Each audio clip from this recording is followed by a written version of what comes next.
Emotional quotient ആണ് എല്ലാവർക്കും ഏറ്റവും പരിചിതമായ പദം. ഇമോഷണൽ കോഷ്യന്റ് തന്നെ ലോജിക്കൽ, മാത്തമാറ്റിക്സ്, മ്യൂസിക്, ലിംഗ്വിസ്റ്റിക്സ് അങ്ങനെ 7-8 ഡിഫറെന്റ് സയൻസ് ഉണ്ട്. വ്യത്യസ്തമായ 7-8 അടയാളങ്ങൾ ഇന്റലിജൻസ് കോഷ്യൻസ് ഉണ്ട്.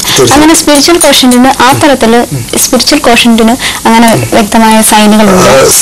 സ്പിരിച്വൽ കോഷ്യന്റിന് നമുക്കൊരു അളവുകോൽ എന്ന് പറയുന്നതിനേക്കാൾ ഉപരി സ്പിരിച്വൽ കോഷ്യന്റ് ഉള്ള വ്യക്തികളിൽ കുറേയധികം നല്ല ക്വാളിറ്റീസ്, ഗുണങ്ങൾ നമുക്ക് കാണുവാൻ സാധിക്കും. അപ്പോൾ ഇത്തരം ഗുണങ്ങളുടെ അടിസ്ഥാനത്തിൽ നമുക്ക് അവരെ നിർവചിക്കാൻ പറ്റും. അതായത് സ്പിരിച്വൽ കോഷ്യന്റ് കൂടുതലുള്ള വ്യക്തികളിൽ ഉള്ള ഒരു ഗുണമാണ് സെൽഫ് അവയർനെസ്. താൻ ആരാണ്, എവിടെ നിന്നാണ് വരുന്നത്, എങ്ങോട്ടാണ് പോകുന്നത്, അവനെ കുറിച്ച് വ്യക്തമായൊരു ബോധ്യമുണ്ട്. അതുപോലെ വളരെ ഫ്ലെക്സിബിൾ ആയിരിക്കും. ജീവിതത്തിൽ പ്രശ്നങ്ങൾ ഉണ്ടാവാം, പ്രതിസന്ധികൾ ഉണ്ടാവാം, ദുരന്തങ്ങൾ ഉണ്ടാവാം. പക്ഷെ അവിടെയൊന്നും ഈ വ്യക്തി പതറില്ല.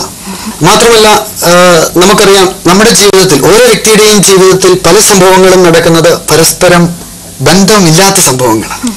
ഒരുപക്ഷെ ഇവയുടെ ബന്ധങ്ങൾ നമ്മൾ മനസ്സിലാക്കുന്നത് വളരെയധികം വർഷങ്ങൾക്ക് ശേഷമായിരിക്കും. ഒരു 10 വർഷത്തിന് ശേഷം ഞാൻ ചിന്തിക്കുമ്പോഴായിരിക്കും ഈ ഒരു വർഷം എൻ്റെ ജീവിതത്തിൽ നടന്ന ചില സംഭവങ്ങൾ നടന്നില്ലായിരുന്നുവെങ്കിൽ ആ 10 വർഷം കഴിഞ്ഞുള്ള എൻ്റെ ജീവിതത്തിൽ എനിക്ക് വന്നിട്ടുള്ള ഉയർച്ച ഉണ്ടാവില്ല എന്ന് നാം മനസ്സിലാക്കുന്നത്.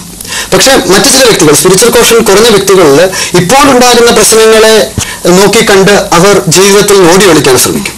പക്ഷേ സ്പിരിച്വൽ കോഷ്യന്റ് കൂടിയ വ്യക്തികൾ, അവർക്ക് ഈ വ്യത്യസ്തമായ സാഹചര്യങ്ങളെ തിരിച്ചറിയാൻ പറ്റും. സ്പിരിച്വൽ കോഷ്യന്റിന്റെ കൂടുതലും കുറവുകളെന്ന് പറഞ്ഞല്ലോ. അപ്പൊ സ്പിരിച്വൽ കോഷ്യന്റ് ഈ അളവ് നിർണ്ണയിക്കപ്പെടുന്നത് അവർ ഇത്ര കാലം ജീവിച്ചിരുന്ന സാഹചര്യത്തിന്റെ അടിസ്ഥാനത്തിലാണ്. വ്യത്യസ്ത സാഹചര്യങ്ങളിലായിരിക്കുമല്ലോ വ്യക്തികൾ ജീവിക്കുന്നത്. അപ്പൊ ആ സാഹചര്യങ്ങളുടെ അടിസ്ഥാനത്തിലാണോ സ്പിരിച്വൽ കോഷ്യന്റിന്റെ അളവുകൾ വ്യത്യാസപ്പെട്ട് കിടക്കുന്നത്? അതിന് ഞാൻ ചെറിയൊരു ഉദാഹരണം പറയാം.